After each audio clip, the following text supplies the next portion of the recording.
You're not rich because you're not useful. Last night I took a trip on memory lane to discuss something on stream about an old video that I made about a TikTok influencer named Thomas Cruise. If you are a registered Democrat, an Android user, also have a 620 or lower credit score, a single parent, and have 2 or more animals, then you are 100% guaranteed to be evicted from my portfolio in 2024. Thomas Cruise is a TikTok influencer who brags about all the money that he gets from Section 8 housing. That's basically government money that pays a portion of the tenant's rent, if not all the tenant's rent. The tenants generally sometimes do pay a portion of the rent as well themselves, so he's effectively bragging about getting money from the government and from the tenants themselves. How do you sleep knowing you exploit the poor?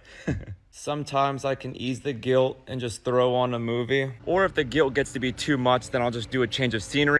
I usually get a much better night's sleep in the yacht's master bedroom. Now, bragging about doing this isn't exactly a crime. It's kind of shitty. I think he's a piece of shit for doing it, and he's got all these cars and brags about all the titles for all the cars that he has. However, last night on my live, I discovered a string of allegations that are really concerning in a small town in North Carolina called Wilmington. So I'll let you guys decide for yourself, as I did go through most of this on stream. I'll show you some clips of it on stream talking about basically what's been going on with this. You guys may or may not remember this guy. This is one of my other semi-successful videos that I thought this guy was a huge piece of shit, okay? Basically, Thomas Cruise is this guy who says, I bought all this Section 8 housing, I buy it and I rent it out to poor people, basically. And the reason why you're poor is because you're stupid and you're not spending 20 grand on a fucking, you know, investing $2,500 or investing $20,000 into Section 8 housing so that you can make a profit off poor people paying you rent. And so I found this. It says the city's code enforcement department filed legal claims against him at least 25 times between 2019 and 2022 to compel his compliance. Before he sold most of his rentals last year and left town for Miami, Wilmington cited Cruise for 366 violations at 49 properties. While most violations didn't render a house unlivable, some did. He paid more than $10,000 in fines and related charges. He was definitely our biggest landlord problem. That's crazy if it's true, is my point. From this week's edition of the Die, blah, blah, blah.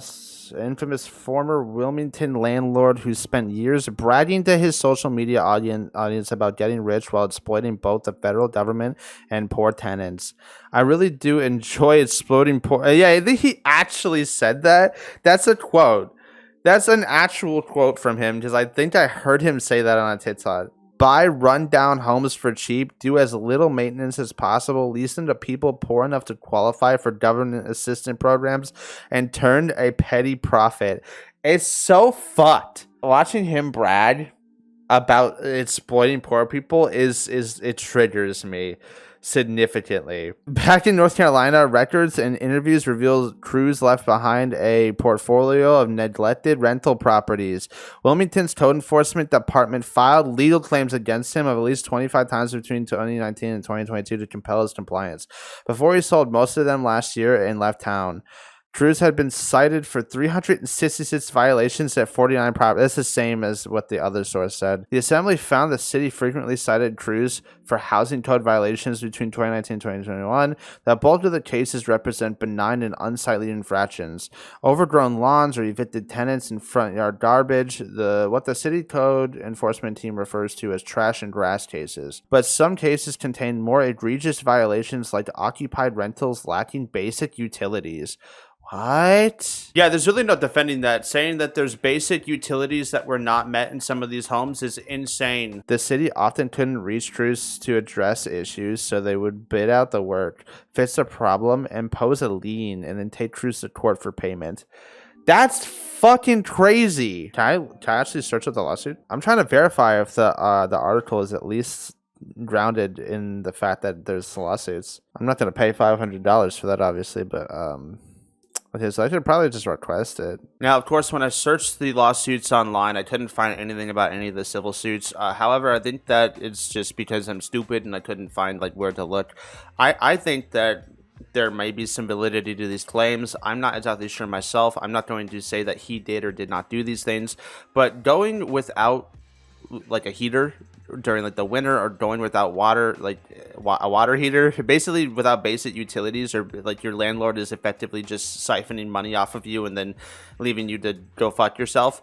It seems very vile. This seems like a very vile person. I do believe that he is a vile person and a vile human being. I don't know exactly if the claims are 100% true, but going through all this is just absolutely insane to look through. No running water, no power. There are also children in the residence. That's fucking nuts. There's no heat, and landlord Tom Cruise won't fix it. Tenant is disabled. Oh my god. Yo. In October 2019 hearing, the city declared one of Cruz's Chestnut Street properties unfit for habitation, barring him from collecting rent until he's fixed it. It was occupied with no electricity or heating, no operable cooking equipment, and in structural disrepair. Renner acknowledged some problem tenants can be the source of damage, but he said some low-income renters get taken advantage of through the privately operated public housing system. There shouldn't be substandard housing because the minimum standards are pretty minimal, he said. After moving in, the woman said she realized the central heat wasn't working. 2 weeks later, the hot water heater broke. There was a bug infestation, she said, and she grew concerned about a gas leak, but struggled to get anyone to address it. Cruz and his oh wait, it was a response. Oh yeah, no, he like responded to he does respond to some of his tenants like in TikToks, doesn't he? I could have sworn he does. I've seen things like that where he has a favorite one and he jokes with them and they're super cool, buddy, whatever, blah blah blah. Cruz in his TikTok response said the tenant was First Fruit knowingly accepted a house with no heat or hot water. What? He also said he never heard from anyone about the issue until now. Stucker said that the unit met the inspection prior to the tenant moving in. It is not in our practice to place clients in substandard housing. That's crazy. Personally, I think the worst part of it is that he's profiting off of the clout of having a lot of money and people that he's a really cool guy. They're sucking his dick in the comments like he's just the coolest guy in the world, and everybody that doesn't like him is just a hater. They're all just jealous of the money that he has.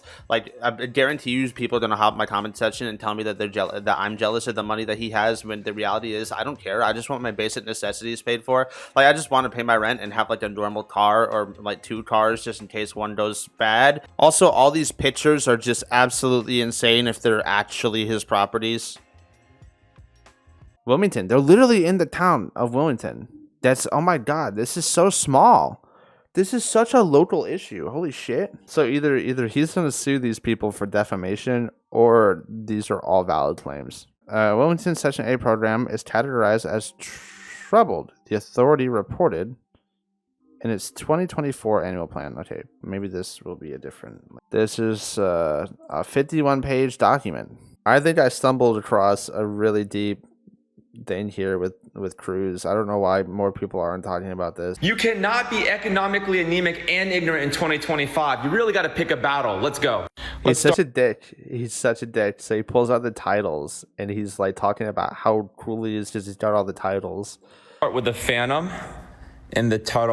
All of these are paid for by poor people who are not even getting their basic necessities, and he's refusing to fix the amenities and utilities inside their houses. He's got over 366, I think, with 49 rental properties, 300 something violations, and then people are out here actually just sucking his dick. People know all his comments are there. Everybody's actually just sucking his dick. It's actually crazy. This guy says, loved the RIP 100 as a cover up. And then somebody said, bros winning at life. Wow. All right. Well, that's a full story for now until I find out more, or I could use a little bit of help looking into that, because this is kind of important. To know that there's a story like this out here about him is kind of scary. So either he's gonna end up suing these people for defamation, and maybe that they're not right. I don't know if these are actually his properties or if they're just fucking bullshitting, but I mean, I'm gonna assume, because it's local news, that they would do their due diligence, hopefully, especially since they probably have more risk. I'm not gonna say he did these things, but I'm gonna say he probably did. I believe he did. 100% in my heart, I believe that he did this shit. Look how awful that house looks. Literally children without heaters. So yeah, that's generally the gist of things. I'm not exactly sure as to the validity of these things, but they do have proof that the housing market for Section 8 was definitely big poopy, like not good. You know, I don't need to have a fucking McLaren or a Lambo or like this or that or blah, blah, blah. I really don't care. I don't even like cars that much. It's wild to think that there's people out there who actually have this level of clout and delusion where they go, this is a normal way to make money, when it's completely unethical and very like sad. Like, if these allegations are absolutely 100% true, and he did allow women and children and just people in general to go without their basic utilities because he just abandoned them and doesn't respond to them and doesn't go and help them since they're his tenants, you know, then that is undeniably one of the worst things I have heard in a while about a TikTok influencer. Thank you guys for watching. Like and subscribe for more. Leave a comment down below how you feel about this piece of shit taking advantage of Section 8 housing and the tenants that live in them and then abandoning them for literally no reason. Thank you. Goodbye. I see and dreams will never look back, when treasure and tales would fall on track. A fierce crew united, we're all